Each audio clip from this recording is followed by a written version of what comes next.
Good afternoon and welcome to Lunch Break Live with Tea Party Patriots Action. I'm Bill Pasco, Tea Party Patriots man in Washington, and I'm flying solo this week. I'll be delivering both the Washington Report and the call to action.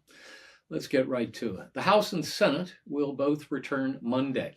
The Senate will be in session through Thursday, while the House will take the day off Wednesday, so members can attend the funeral of Raul Grijalva, who died on March 13th. So this week in the House, they'll come back today with the first vote set for 6:30 p.m. At that time, the House is scheduled to consider 8 bills under suspension of the rules. On Tuesday, and for the balance of the week, the House will consider 3 items under a rule. First up will be H.R. 1048, the Deterrent Act. The bill tightens the disclosure requirements for U.S. colleges and universities that receive funds from foreign governments. Similar bill passed in the 118th Congress with votes from 31 Democrats. Then the House will vote on H.J. Res. 75, a Congressional Review Act resolution of disapproval of the rules submitted by the Office of Energy Efficiency and Renewable Energy of the Department of Energy relating to Energy Conservation Program, energy conservation standards for commercial refrigerators, freezers, and refrigerator freezers. Then they'll vote on H.J. Res. 24, a CRA resolution of disapproval of the rules submitted again by the Department of Energy relating to Energy Conservation Program, energy conservation standards for walk-in coolers and walk-in freezers. This week in the Senate will come back today with the first vote set for 5:30 p.m. At that time, the Senate will proceed to 2 roll call votes on the nominations of John Phelan to serve as Secretary of the Navy and Christopher Landau to serve as Deputy Secretary of State. Then, based on the Majority Leader's cloture filings, I anticipate we'll see votes on the nominations of Michael Kratsios to serve as Director of the Office of Science and Technology Policy, Jay Bhattacharya to serve as Director of the National Institutes of Health, Martin McCary to serve as Commissioner of Food and Drugs in the Department of Health and Human Services, former Congressman Dan Bishop to serve as Deputy Director of the Office of Management and Budget, and Aaron Reitz to serve as Assistant Attorney General. Now to closing down the U.S. Institute of Peace. 41 years ago, in the middle of Ronald Reagan's presidency, the Congress of the United States, with a House that had been controlled by Democrats for 30 years, enacted legislation creating something to be called the United States Institute of Peace. I was working for the U.S. government at the time, and I remember many conservatives opposed the creation of this organization, arguing that we already had a U.S. Institute of Peace. In fact, went the argument, we had several. We called them West Point and Annapolis and the Air Force Academy. Nevertheless, Congress wanted to establish an institution of higher learning with a purpose of studying conflict resolution, and I guess that's what it's been doing for the last 40 years. But it's not part of President Trump's America First agenda, so he wants to dismantle it. After determining in mid-February that the current leadership of the Institute would not abide by the president's decision, directions were given to remove and replace recalcitrant board members. The newly reconstituted board elected a new president. A week ago Friday, the initial Doge landing team, led by Kenneth Jackson, the new president, arrived at the offices of the Institute of Peace. They were met by an Institute lawyer who claimed that their authorization was invalid. They decided that evening that discretion was the better part of valor, and they retreated that night with plans to return the following Monday. The Institute's old leadership called an emergency meeting over the weekend and made plans. They removed locks from the doors, disabled the phone lines and the internet connections, and distributed walkie-talkies so they could talk amongst themselves. Senior executives, including the former president of the Institute, barricaded themselves in their offices on the 5th floor of the building. When the Doge team returned on Monday, the old leadership resisted. They called the Metropolitan Police Department and had police officers dispatched to the offices. When the police officers arrived, though, it turned out they had heard from the office of the U.S. Attorney for the District of Columbia, who had informed the D.C. police what was what. Consequently, the police escorted out the old leadership and left the new leadership in charge. A senior DOJ official told the Daily Caller over the weekend that DOJ is now exploring potential criminal charges against the old leadership of the Institute for Peace, who decided not to go peacefully. Stay tuned. Now to closing down the Department of Education. On Thursday afternoon, President Trump signed an executive order saying his new Secretary of Education, Linda McMahon, quote, shall, to the maximum extent appropriate and permitted by law, take all necessary steps to facilitate the closure of the Department of Education and return authority over education to the states and local communities while ensuring the effective and uninterrupted delivery of services, programs, and benefits on which Americans rely, end quote. Trump signed the order in a room with 9 Republican governors, a host of members of Congress, and conservative organizations, surrounded by school children sitting at school desks. It was one of those made-for-television and still photo moments that make or break a presidency. The Department of Education was created by an act of Congress in 1979 as a payoff to the teachers' unions for their endorsement of Jimmy Carter for president in the 1976 election. President Trump does not have the authority to close the department on his own. Because the department was created by an act of Congress, he'll need an act of Congress to shut it down. Louisiana Republican Senator Bill Cassidy, the chairman of the Senate Committee on Health, Education, Labor, and Pensions, promised to introduce legislation to shut down the Department of Education, quote, as soon as possible, unquote. Now let's talk about deportations. This afternoon, a 3-judge panel of the U.S. Court of Appeals for the District of Columbia will hear oral arguments in a case to decide whether a lower court can properly address the Trump administration's efforts to deport illegal aliens from Venezuela using a 1798 law that's only been used a few times in American history. Let's back up for a moment. The Trump administration is determined to deport illegal aliens with an initial focus on those considered the most dangerous.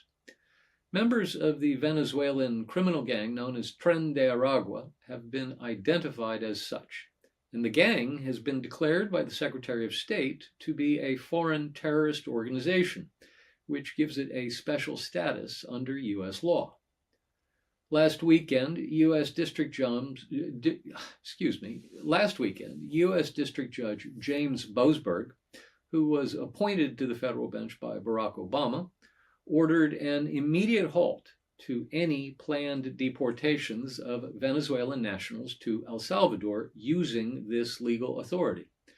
2 planes were already in the air, on their way to Central America and outside the airspace of the United States when the order was issued. So the planes, with their cargoes of hundreds of illegal aliens from Venezuela, went on to their destination in El Salvador. The judge was not happy. He began ordering Trump administration lawyers to bring him information. He wanted to know if the administration had deliberately flouted his order. On Monday night, he held a hearing to get to the bottom of what had happened with the Saturday afternoon flights. He ordered the Trump administration's lawyers to submit to him by Tuesday at noon information on how many individuals were on each plane, where the planes landed, what time each plane took off, and other such matters. The administration's lawyers submitted a reply brief on Wednesday saying, quote, the district court is continuing to attempt to pry sensitive information from the government. All of the district court's orders should be stayed, and the executive branch's standing as a co-equal branch of government should be respected, end quote. The lawyers continued, calling the additional requests for information, quote, intrusive inquiries that could hamper negotiations in the future, end quote. They failed to comply with the judge's orders for more information, citing national security concerns. The judge said they could respond under seal by Thursday. The administration's lawyers submitted nothing. On Thursday evening, Judge Boasberg slammed the lawyers for missing his deadline, saying it, quote, again evaded its obligations, unquote, to give him the information. He acknowledged that the lawyers had, instead of responding with the information he wanted, submitted a 6-paragraph response from a regional ICE officer in Harlingen, Texas, which notified the court that cabinet secretaries are, quote, actively considering whether to invoke the State Secrets Act privileges over the other facts requested by the court's order, end quote. Judge Boasberg was not impressed. He called the submission, quote, woefully insufficient, unquote. So that's what's going before the 3-judge panel of the D.C. Circuit Court of Appeals. For the record, the 3 judges are Karen Henderson, Patricia Millett, and Justin Walker. Henderson was appointed by George H.W. Bush in 1990. Millett was appointed by Barack Obama in 2013, and Walker was appointed by Donald Trump in 2020. Also for the record, freshman Republican Congressman Brandon Gill of Texas introduced articles of impeachment against Judge Boasberg for his efforts to block the Trump administration from sending illegal aliens out of the country. As of Friday, 3 days ago, Congressman Gill had gotten a total of 16 co-sponsors on his resolution of impeachment. I expect that number will balloon this week now that the House is back in session. On a related but alternative front, Republican Darrell Issa of California has introduced legislation to, quote, restrict the authority of federal judges to hand down nationwide injunctions or rulings that block policies from taking effect nationally, unquote. That bill passed out of the Judiciary Committee a few weeks ago by a vote of 14-9 and is now ready for floor consideration. ICE's bill is an attempt to stop a troubling new trend in jurisprudence, the issuing of nationwide injunctions by trial court judges. In the entirety of the 20th century, there were a total of 27 nationwide injunctions issued. In the 20 years of the George W. Bush, Barack Obama, and Joe Biden presidencies, there were a total of 32 nationwide injunctions issued by trial court judges. In the first 2 months of the Trump administration, Trump 2.0 that is, there have been 37 nationwide injunctions issued by trial court judges. Of course, the historical record is almost irrelevant when you stop to consider how much Joe Biden raised the level of lawlessness to an unprecedented degree. Now let's talk about Liberation Day.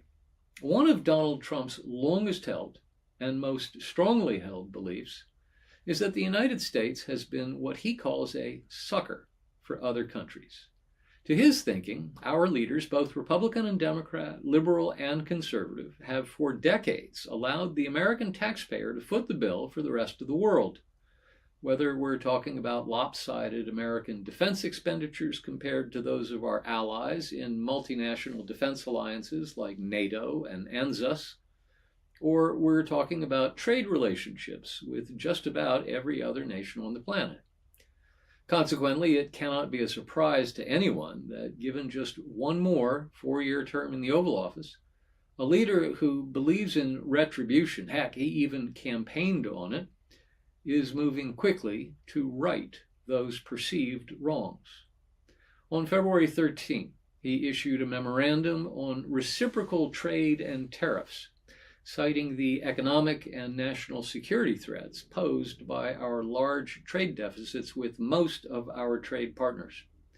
As a means of fighting those trade deficits, he introduced what he called the Fair and Reciprocal Plan, which will attempt to counter non-reciprocal trading arrangements by, quote, determining the equivalent of a reciprocal tariff with respect to each foreign trading partner, end quote. To calculate the proper reciprocal tariffs, the Trump administration's number crunchers will review the impact of foreign tariffs, taxes, non-tariff barriers or measures, exchange rates, etc., on the American economy, that is, U.S. products, businesses, workers, consumers, etc. Then, based on all those calculations, actions will be taken beginning in April, as required by the America First Trade Policy Memorandum. The launch date is April 2, what President Trump has taken to calling Liberation Day. He chose April 2 because he didn't want to launch the effort on April Fool's Day for obvious reasons.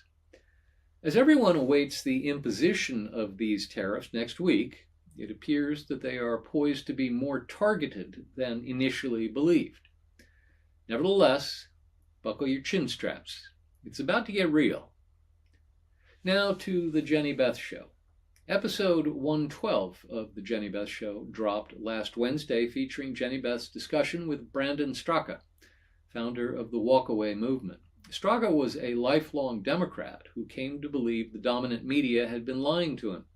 So he walked away from the Democratic Party and then began a movement to lead other Democrats to do the same thing. The conversation is highly recommended. And that's our Washington Report for this week. Now to the call to action. Congress is back from its recess, and attention is turning to the reconciliation bill that will prevent the biggest tax increase in American history. Democrats in Congress want your taxes to be higher. If they have their way, the biggest tax increase in American history will go into effect just months from now. The liberal media doesn't want you to know about this, so they're not talking about it. That shouldn't surprise anyone. The truth is, there's a clock ticking, and if Congress doesn't pass legislation to prevent it, the biggest tax increase in American history will take place on January 1, 2026. That's less than 10 months from now. Coordinating with President Trump, Republicans in the House and Senate are working at this very moment to craft legislation to prevent a massive tax hike on more than 60% of American households. They need our help. They need to know that they have the support of the American people. The time to act is now. Go to our Take Action page on our website at teapartypatriots.org and sign our petition to tell your elected officials to pass legislation preventing the Democrats' massive tax increase before it's too late. Tell them you do not want to pay more in taxes. By filling out the form on this page, you will sign the petition demanding that Congress prevent a massive tax increase on everyday Americans. You will email a pre-written email directly to your members of Congress urging them to act. And you will connect with your members of Congress by phone to voice your support for this work to prevent a massive tax hike. Tell your elected officials it's time to work together to put Americans first and prevent a massive tax increase. Americans can't afford higher taxes.